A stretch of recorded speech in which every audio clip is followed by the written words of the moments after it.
सरोकार। नमस्कार, मैं हूं आपके साथ प्रिया तिवारी और आप देख रहे हैं प्राइम टीवी। हमारे देश का तिरंगा झंडा हमारी पहचान है। ये दिखाता है कि भारत एक आजाद और लोकतांत्रिक देश है। जब भी हम लाल किले पर या क्रिकेट स्टेडियम में तिरंगा लहराते हुए देखते हैं तो हमारा सीना गर्व से चौड़ा हो जाता है। चाहे हम कहीं भी हो, तिरंगे के रंग हमें एकजुट करते हैं। लेकिन क्या आप आन बान शान तिरंगे के इतिहास के बारे में जानते हैं? देखिए ये स्पेशल रिपोर्ट। देश 79वां स्वतंत्रता दिवस मना रहा है। वहीं ये दिन सिर्फ आजादी का जश्न नहीं बल्कि उन लोगों की याद भी है जिन्होंने देश के लिए बलिदान दिया। वहीं भारतीय तिरंगा यानी भारत का राष्ट्रीय ध्वज देश की एकता, स्वतंत्रता और गौरव का प्रतीक है। इसका इतिहास देश की आजादी की लंबी और संघर्षपूर्ण यात्रा से जुड़ा हुआ है। तिरंगे का वर्तमान स्वरूप 22 जुलाई 1947 को संविधान सभा के द्वारा आधिकारिक रूप से अपनाया गया था, लेकिन इसके पीछे एक समृद्ध और प्रेरणादायक इतिहास है। भारत के राष्ट्रीय ध्वज की शुरुआत 1906 में हुई थी, जब कोलकाता में पहली बार एक अस्थायी ध्वज फहराया गया। इसे कलकत्ता ध्वज या वंदे मातरम ध्वज कहा गया। इसमें 3 रंग थे, हरा, पीला और लाल। इस ध्वज पर वंदे मातरम लिखा गया था और 8 कमल भी दर्शाए गए थे, जो भारत के 8 प्रांतों का प्रतिनिधित्व करते थे। इसके बाद 1921 में आंध्र प्रदेश के स्वतंत्रता सेनानी पिंगली वेंकैया ने महात्मा गांधी को एक नया झंडा डिजाइन करके दिखाया। इस ध्वज में 2 रंग थे, लाल जो हिंदुओं का प्रतीक था और हरा जो मुसलमानों का प्रतीक था, और बीच में चरखा था जो स्वावलंबन और आत्मनिर्भरता का प्रतीक था। गांधी जी को यह विचार अच्छा लगा, लेकिन उन्होंने सुझाव दिया कि इसमें सभी समुदायों का प्रतिनिधित्व होना चाहिए। इसके बाद सफेद रंग जोड़ा गया जो अन्य समुदायों और शांति का प्रतीक था। नमस्कार दोस्तों, आज हम अपने प्रिय तिरंगा के बारे में बात करेंगे। जो हमारा राष्ट्र ध्वज है उसके विषय में कुछ बिंदुओं पर आज हम चर्चा करेंगे। सामने ही जो है हमारा स्वतंत्रता दिवस आ रहा है और इसके लिए हमें ये जानना बहुत जरूरी है कि हमारा ये जो तिरंगा है इसकी जो एक गौरवशाली जो यात्रा रही वो कैसे करके तिरंगे में बार बार तब्दीली लाती रही और हमने इसको कैसे करके अपनाया। तो दोस्तों, इसकी जो शुरुआत है वो 1904 से 1906 के बीच में हुई। भारत में पहला राष्ट्र ध्वज जो है 1904 में स्वामी विवेकानंद की शिष्या भगिनी निवेदिता उन्होंने डिजाइन किया था। इसमें लाल, पीले, नारंगी रंग था, जिसमें वज्र और कमल की 8 पंखुड़ियां ली गई थी, जो कि 8 प्रांतों को उस समय का दर्शाता था। इसको कैलकाटा फ्लैग भी कहा जाता था और ये काफी समय तक हर एक आंदोलन में जहां जहां हमारे जो आंदोलनकारी थे, स्पेशली जो बंगाल के, उन्होंने उसका बहुत इस्तेमाल किया। 1906 में एक ध्वज और प्रस्तावित किया गया था जिसमें हरा भी रंग उसमें डाला गया था। वो फिर हरा, पीला, लाल रंग की पट्टियां थी जिसमें विभिन्न समुदायों की जो है उसके प्रतीक को भी इस्तेमाल किया गया था। तो 1907 में बर्लिन में मैडम भीकाजी कामा का ध्वज आया। मैडम भीकाजी कामा ने 1907 में जर्मनी में एक ध्वज फहराया था। इसमें जो है हरा, केसरिया और लाल रंग था। इसमें वंदे मातरम लिखा हुआ था और ये ध्वज जो है ये स्वतंत्रता आंदोलन का प्रतीक बन के बहुत दिन तक चला। फिर 1917 में होम रूल आंदोलन घटित हुआ।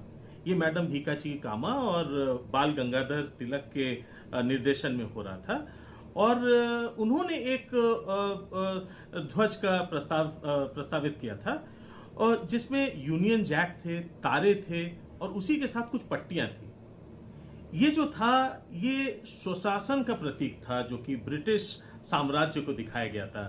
फिर 1921 में पिंगली वेंकैया, उनका बहुत बड़ा योगदान रहा कि उन्होंने एक नया ध्वज डिजाइन किया जिसमें लाल, हरा और थोड़ा बहुत नारंगी रंग का इस्तेमाल था, जो हिंदू और मुस्लिम समुदाय का प्रतीक था। बाद में गांधी जी ने सुझाव पर इसमें सफेद पट्टी और चरखे का उसको इसमें जोड़ दिया गया था। फिर 1931 में तिरंगे का स्वरूप और पलटा। 1931 में भारतीय राष्ट्रीय कांग्रेस ने आधिकारिक तिरंगे को अपनाया जिसमें केसरिया यानी बलिदान उसका प्रतीक सबसे ऊपर था, सफेद यानी शांति और सत्य वो बीच में था और हरा यानी उर्वरता और विश्वास ये उसके नीचे था और बीच में जो था वो वहां पे अशोक की लाट लाई गई जो कि धर्म का प्रतीक था।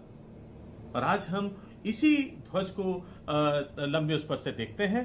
और इसी के साथ साथ जो 1931 में भारतीय राष्ट्रीय कांग्रेस ने एक ध्वज का प्रस्तावित किया था।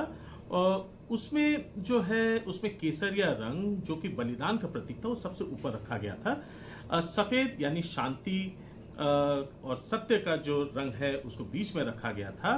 और हरा जो उर्वरता और विश्वास का प्रतीक था उसको नीचे रखा गया था। और उसी के साथ इसमें गांधी जी जो चरखा चलाते थे उसको भी बीच में डाला गया था। और इसको जो है हम लोगों ने एक स्वदेशी आंदोलन के रूप में इसको अपनाया था। उसके बाद 1947 में यानी जो हमारा वर्तमान ध्वज है वो स्वतंत्रता का प्रतीक है जो 1947 में हम लोगों ने अपनाया। 15 अगस्त 1947 को भारत की स्वतंत्रता के समय चरखे की जगह अशोक का चक्र यानी 24 तीरों वाला जो नीला चक्र होता है उसको शामिल किया गया, जो सम्राट अशोक के धर्म चक्र का प्रतीक था। इसे पिंगली वेंकैया ने डिजाइन किया था और इसे 22 जुलाई 1947 में संविधान के संग्रह के हिसाब से उसको अपनाया गया। इस ध्वज का जो महत्व रहा मैं फिर से एक बार दोहराता हूं। जो केसरिया था वो साहस और बलिदान का प्रतीक है, जो सफेद है वो शांति और सत्य का प्रतीक है, और जो हरा है वो उर्वरता और विश्वास का प्रतीक है, और जो चक्र है वो हमारे धर्म को दर्शाता है। तो दोस्तों आज ये राष्ट्र ध्वज हमारे जीवन का एक हिस्सा बन चुका है, हमारी पहचान का एक हिस्सा बन चुका है। देश विदेश में जब हम किसी भी प्रकार के कंपटीशन में या किसी प्रतियोगिता में उतरते हैं तो यही राष्ट्र ध्वज जब ऊंचा होता है तो हमारे सीने चौड़े हो जाते हैं। हमारे अंदर जो राष्ट्र के प्रति जो हमारी जो एक प्यार है, हमारी जो राष्ट्रीयता है वो बहुत बल पा जाती है। तो ऐसा है हमारा राष्ट्र ध्वज। इसको दुनिया के मतलब one of the best flags में भी माना गया।